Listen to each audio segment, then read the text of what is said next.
안녕하세요, 세라미들. 레드 아카데미의 개교수입니다. 오늘은 법 보행 분석, 살인자의 걸음걸이에 대해서 이야기해 보도록 하겠습니다. 여기 즐거워 보이는 친구들이 있습니다. 아주 순수한 마음을 가졌지만 다시는 볼 수 없는 고 윤씨, 그리고 윤씨의 살인 용의자가 되어 감옥에 수감되어 있는 박씨. 이 20대 청년들 사이에서는 무슨 일이 있었던 것일까요? 그리고 보행과 무슨 관련이 있었던 것일까요? 보행과 관련된 용어는 세 가지가 있습니다.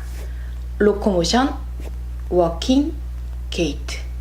로코모션은 말 그대로 한 지점에서 다른 지점으로 이동하는 것을 말합니다.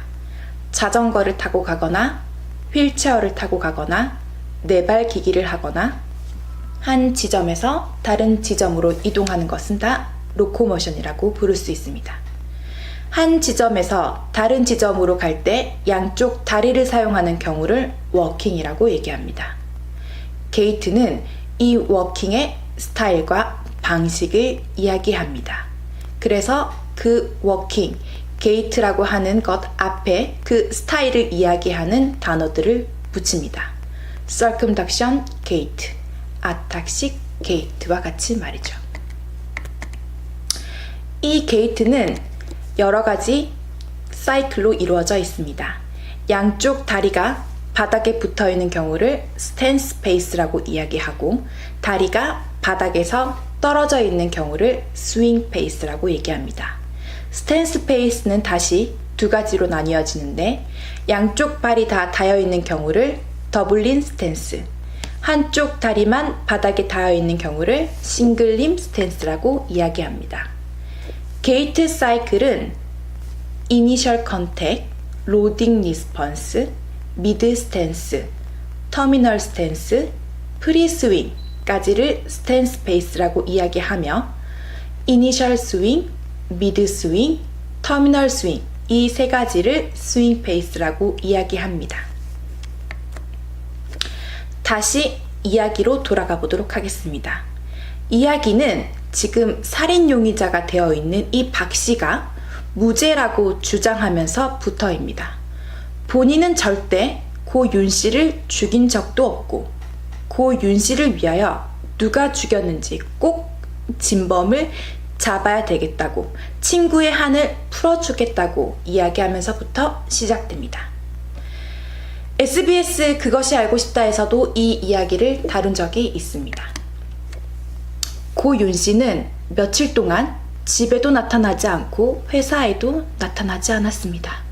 주변 친구들과도 가족들에게도 아무런 연락을 하지 않았습니다. 그래서 고 윤씨와 가장 친했던 박씨가 윤씨에 대한 실종 신고를 내면서부터 이야기는 시작됩니다. 기다리는 가족들의 마음과는 달리 고 윤씨는 결국 금호강 강변에서 시신으로 발견되었습니다. 고 윤씨와 함께 근무를 한 사람들의 이야기를 따르면, 고 윤씨는 야간 근무라서 항상 아침 8시까지 일을 하고 퇴근하는데, 실종된 날에는 약속이 있는지 아침 5시에 조기 퇴근을 하였다고 합니다. 고 윤씨의 시신에는 머리에 심한 구타 흔적이 있는데 그것도 17군데나 있었고, 몸은 아주 깨끗한 상태로 발견되었습니다. 다시 말해, 고 윤씨는 살해를 당할 때 아무 방어를 한 흔적이 나타나지 않았습니다.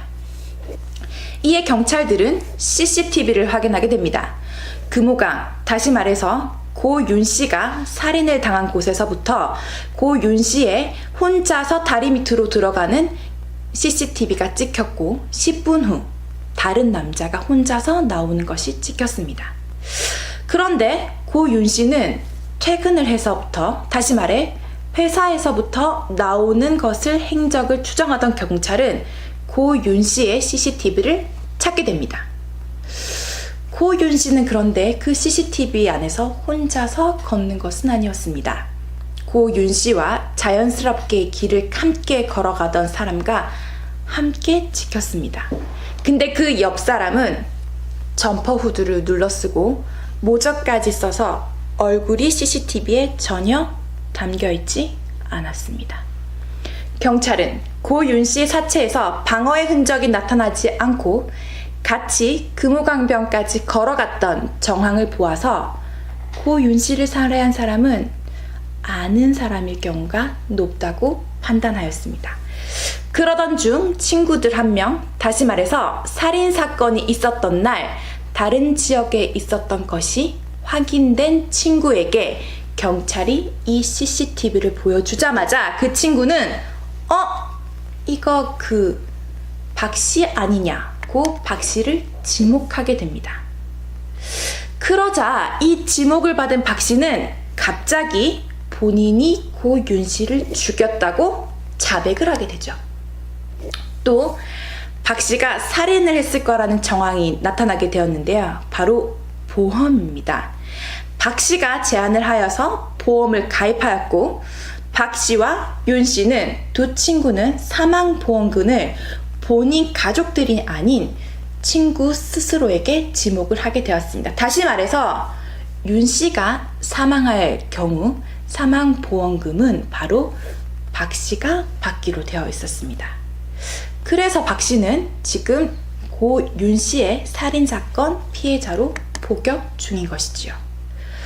본인이 지금까지 고 윤씨를 죽였다고 자백을 하면서 왜 갑자기 지금은 본인이 아니라고 지금 자백하는 것일까요?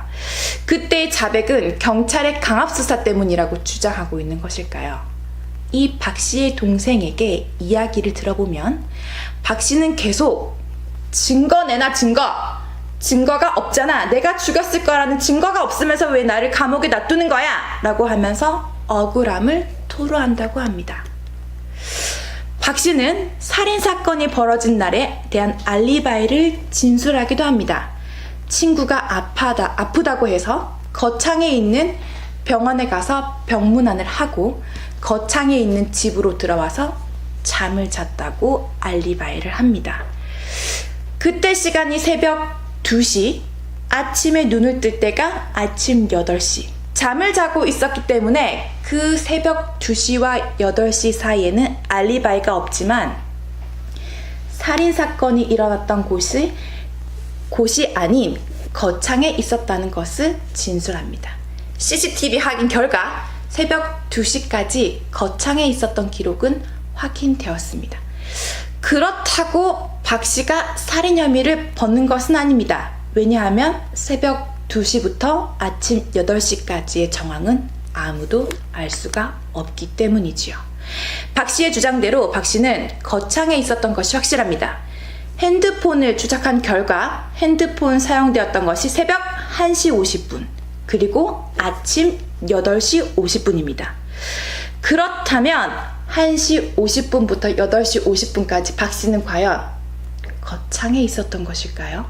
아니면 1시간이면 왔다 갔다 할 수 있는 거리에 있는 대구를 왔다 간 것일까요?